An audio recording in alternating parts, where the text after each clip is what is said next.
I'm happy to have a long history and memory of Mundelein and happy for a chance to talk today. I actually grew up just a few miles from here. I finished grade school at St. Jerome's, went to the Immaculata, taught by the BVMs, going to high school in 1928. I passed by the structure that was going up as Mundelein on Sheridan Road, watched it go up brick by brick. And when the building itself was finished and they wanted to dedicate it, they found they didn't have a big enough band to welcome Cardinal Mundelein. So those of us who were at Immaculata, and I played the clarinet, put on Mundelein uniforms and welcomed the Cardinal at Mundelein's major dedication. That was my first contact, really. And then I had a scholarship to Mundelein, but I decided to enter the order instead. The order that I entered was an education order, and most states required 2 years of college for teaching in grade school. But the order, which had a college in Dubuque, Iowa, way back, was never satisfied with that. And we would go back summers or we'd do it in other ways. And then the request of the order, getting a PhD in philosophy at St. Louis University, and coming brand new to Mundelein to teach philosophy. I was still one of the youngest members on the faculty. Many of the sisters had been there since the college opened. And to my surprise, after 6 years of teaching philosophy and the way things were done in those days, I received a letter which simply said, "You have been appointed the president of Mundelein College." I could spell president, and that was just about it. But what impressed me when I came to Mundelein was the number of women who had achieved in areas, science, history. One of the sisters was a lawyer. They took for granted that women could do these things and were going to do them. And the result also inspired our women students to do the same, to consider that the world was open, not necessarily closed to women, not in a radical sense, but a matter-of-fact sense that this is where we are we are gifted. And one of the things that became very important was to learn from everybody I could, to accept their concepts, to accept their expectations, and to try to put them into operation, often conflicting ideas. And how do they work together? And how can you make those ideals real?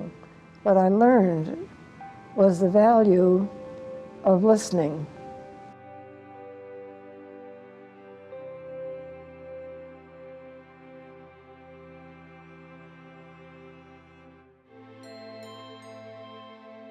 It became rather important for those of us women who were in higher education to make our way into the various fields of endeavor.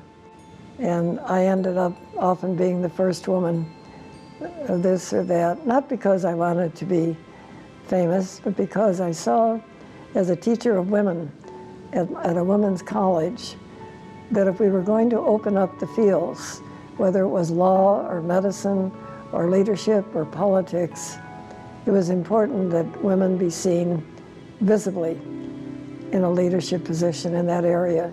And I also was on innumerable boards. I always said I didn't mind being the first one on the board, just so that I wasn't the only one by the time I went off. If you look at the history of Mundelein women, you will find that many of them were the first in many areas of leadership through the decades. One of our sisters had the first PhD in astrophysics in the country, and I recognized very early in my years that that was only the beginning, and I think maybe I was able to encourage of our students to get doctorate degrees in various areas, some of them studying abroad, some of them studying in various other areas of the country. That was suddenly becoming expected of the male. We decided it was also important for women who had the gifts and the desire and were able to fulfill their hopes.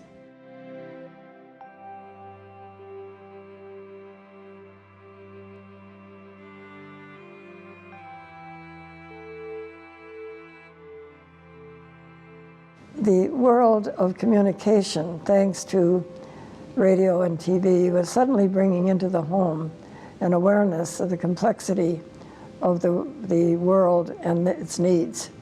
And I think the international wars also alerted us to the fact that the United States, if it was to be a leader in the world, would have to know what it's all about. Not only able to read and write, but able to know history, philosophy, be able to plan the future, and the importance of understanding the relevance and also the implications of knowledge.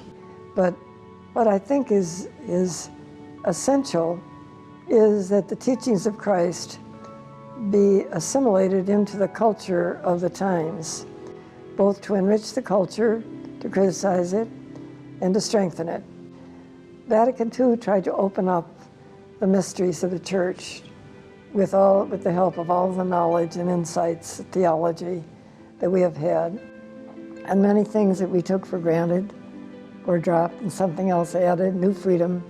That freedom involved much more responsibility. You have to be responsible for your actions, for your decisions.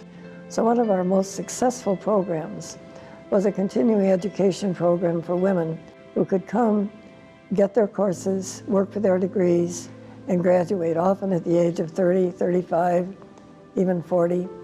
And incidentally, what happened was that many young women who had to go to work decided that was a way for them to get their education also. But with our program, our weekend college program, we opened up the door for many women who would not otherwise, who maybe had 2 years and never thought they would never finish. I would say the college developed with the times. There was a new understanding of the role of communication with those who differed from you. At one point, one faith didn't talk to another. And you'll find early in our history, we were having Jewish students at Mundelein, not trying to make them think the way you think, but trying to understand the basis on which they carried their conviction, whether it was in race relations or other civil rights activities. We could say there's a challenge going on down south. How many of you would like to volunteer to go? So sometimes 20, 30 students would get on in a couple of volunteer cars or trucks, go down to Selma. I might mention that in order to help racially, some of our Spanish majors taught the policemen downtown who didn't bother learning Spanish and were brushing off the Hispanics that they couldn't speak to. And our students taught them Spanish. We believed in people. One legacy I see is integrity. I think that Mundelein really believed in what it was teaching and made every effort to be sure that it represented the ideals, not only theoretically but practically, and instilled them in the students. It was special.